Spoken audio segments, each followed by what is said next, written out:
देखो बड़ा बेसिक सा ये कुछ क्वेश्चंस है जहां हमें एक्स फाइंड करना है। बढ़िया क्वेश्चंस है, ज्योमेट्री का बेसिक तुम्हें रिवाइज कराएगा।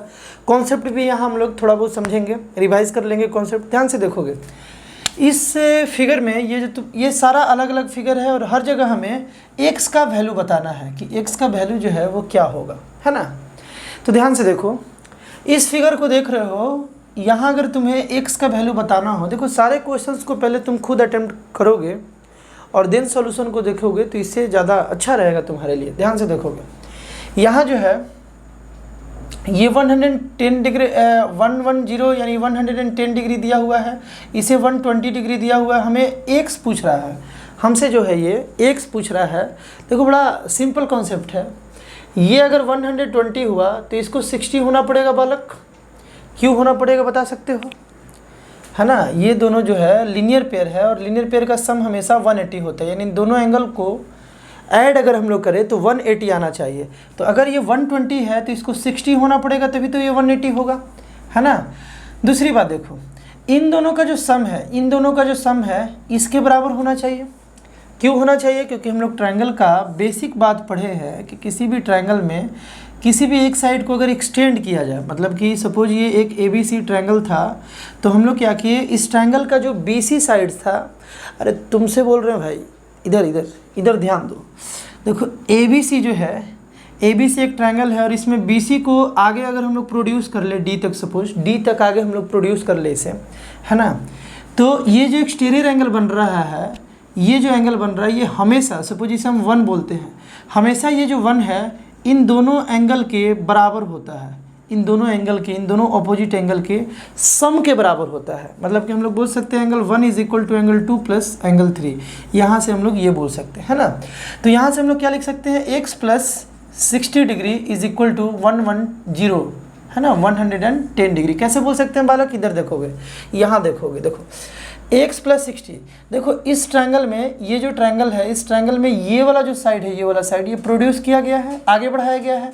तो ये जो एक्सटीरियर एंगल बना, ये वाला इन दोनों के सम के बराबर होगा। तो x plus 60 is equal to हो जाएगा 110। और तुम्हें एक्स बताना था, तो बस इस 60 को जब तुम इधर लाओगे तो ये बन जाएगा x is equal to 110 minus 60, है ना। कितना आ जाएगा बालक? 50 आ जाएगा। इसे तुम क्या लिख सकते हो? 50। बात क्लियर है? बात क्लियर होना भी चाहिए। इधर देखोगे, यहाँ से इस फिगर से अगर हमें एक्स बताना हो तो देखो बड़ा सिंपल बात है। अभी वाला प्रॉपर्टीज़ यूज किया जाए कि किसी भी ट्रायंगल के अगर किसी एक साइड को प्रोड्यूस किया जाए, देखो इस ट्रायंगल को देखो, ये वाला जो ट्रायंगल है इसमें इस साइड को, यहाँ से यहाँ वाले साइड को आगे प्रोड्यूस किया गया, तो ये वाला जो एंगल है इन दोनों के सम के बराबर होना चाहिए ना। तो ये कितना हो गया? 40 प्लस 30 कितना हो गया बालक? 70।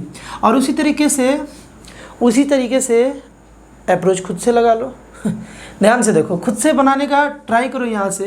तो यहाँ से देखो 70 प्लस 50 जो है इसके बराबर होना चाहिए, है ना। क्योंकि ये भी तो देखो, इस ट्रायंगल को देखो, ये वाला जो ट्रायंगल है, ये वाला ट्रायंगल, इसको प्रोड्यूस किया गया, है ना, इसको आगे बढ़ाया गया, इस ट्रायंगल के एक साइड को आगे बढ़ाया गया। तो ये वाला जो एंगल है भाई, ये वाला इन दोनों के सम के बराबर होगा।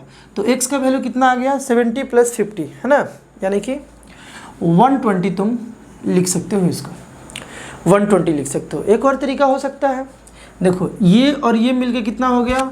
120 हो गया। अगर ये 120 है दोनों मिलके, तो इसको 60 होना पड़ेगा, है ना, तब ना तीनों का सम 180 होगा। एक ट्रायंगल के तीनों एंगल का सम कितना होता है? 180। तो अगर ये 70 और 50 है तो इसको 60 होना पड़ेगा, और अगर ये 60 है तो इसको 120 होना पड़ेगा, क्योंकि एक स्ट्रेट लाइन है और स्ट्रेट लाइन पर जितना भी एंगल बनता है सबका सम 180 होता है। तो अगर ये 60 डिग्री तो इसको 180 होना ही पड़ेगा। दोनों तरीके से तुम बना सकते हो। बड़ा सिंपल क्वेश्चन है। ये देखो, ये 60 तो ये भी 60। क्यों 60 भाई? क्यों 60? Vertically opposite angle are equal, है ना। तो ये 60 तो ये भी 60। अब देखो इन दोनों का सम बालक, इन दोनों का सम इसके बराबर, क्योंकि ये जो एक ट्रायंगल है, इस ट्रायंगल का जो ये वाला साइड है ये आगे बढ़ाया गया है ना। इस ट्रायंगल का ये जो साइड है इसको प्रोड्यूस किया गया है। तो जो एक्सटीरियर एंगल है, ये वाला एंगल, इन दोनों के सम के बराबर होगा। डायरेक्ट लिखेंगे x plus 60 is equal to 115, है ना। तो x इज इक्वल टू आ गया 115 माइनस 60। ये इधर प्लस में, उधर गया तो माइनस में। तो x का वैल्यू कितना बता सकते हो तुम? 5 से 0 5 और 11 से 6 5, यानी 55 डिग्री। कोई समस्या है क्या भाई तुमको? तुमसे पूछ रहे हैं। इसको बना लो, ध्यान से देखो, ये 40 और ये 90, अगर ये 90 तो ये भी 90 है ना, ये भी 90 हो गया बालक। चलो इसमें देखो, ये 40 और ये 90 कितना हो गया? ये 40 और 90 कितना हो गया? 130। ये दोनों मिलके 130, तो इसको तो बालक 50 होना पड़ेगा ना, तब ना 130 प्लस 50 180 हो जाएगा, है ना। देखो इस ट्रायंगल में, इस ट्रायंगल को देखो, ये वाले ट्रायंगल को, ये 90 ये 40, तो इसको 50 होना पड़ेगा। 90 40 130, और 130 में जब हम लोग 50 ऐड कर देंगे तो 180 होगा, और एक ट्रायंगल में 180 होना भी चाहिए, है ना। चलो अब ये 50, ये 100 और ये x, तो ये भी तो एक ट्रायंगल है भाई, ये भी तो एक ट्रायंगल है। देखो ये 50 और ये 100, तो इसको कितना होना पड़ेगा? कितना होना पड़ेगा? 30, है ना, तब ना 180, ये तीनों मिलके 180। तो यहाँ से इस फिगर का x का वैल्यू कितना आ गया बालक? 30 आ गया। ये सारा क्वेश्चन तुम्हें RS अग्रवाल से, अग्रवाल में मिल जाएगा, क्लास 9 RS अग्रवाल में। देखो इसको देखो ध्यान से, ये 65 और ये 75, तो ये कितना होगा बालक? बता सकते हो तुम कितना होगा? मतलब कि इन दोनों को पहले ऐड कर लो ना, 65 और 75 दोनों को ऐड कर लो, तो 550 कैरी 1 7 6 13 और 1 14, 140 आ गया। इन दोनों को ऐड करने पर 140 आ गया। तो इसको बालक 40 होना पड़ेगा ना, इसको 40 होना पड़ेगा। क्यों होना पड़ेगा? क्योंकि देखो 140 है, ये दोनों मिलकर 140 है, ये अगर 40 हो गया तो तीनों मिलकर 180 हो गया, और एक ट्रायंगल में तीनों एंगल का सम 180, है ना। अब बताओ कि अगर ये 40 तो इसको 40 होना पड़ेगा। Vertically opposite angles are equal, है ना। ये देखो ये वर्टेक्स है, वर्टिकली अपोजिट एंगल है ये दोनों, है ना। तो ये 40 हो गया। अब देखो इन दोनों को, ये दोनों मिलके कितना हो गया? 150, तो इसको कितना होना पड़ेगा? 30 होना पड़ेगा। वेरी गुड, कितना होना पड़ेगा? 30। तो ये सारे फिगर्स का x का जो वैल्यू होगा हम लोग निकाल लिए।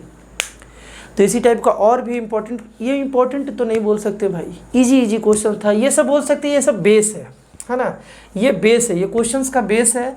यहाँ से हमारा कुछ रूल और कुछ कॉन्सेप्ट जो है कहीं ना कहीं रिवाइज होता है, और अच्छे अच्छे क्वेश्चंस इसी प्लेलिस्ट में, ये जो प्लेलिस्ट बनाए हैं हम, जिसका नाम है ज्योमेट्री बूस्टर, इसमें और बढ़िया बढ़िया क्वेश्चन अपलोड होगा। तो मिलते हैं हम लोग नेक्स्ट वीडियो में, बाय।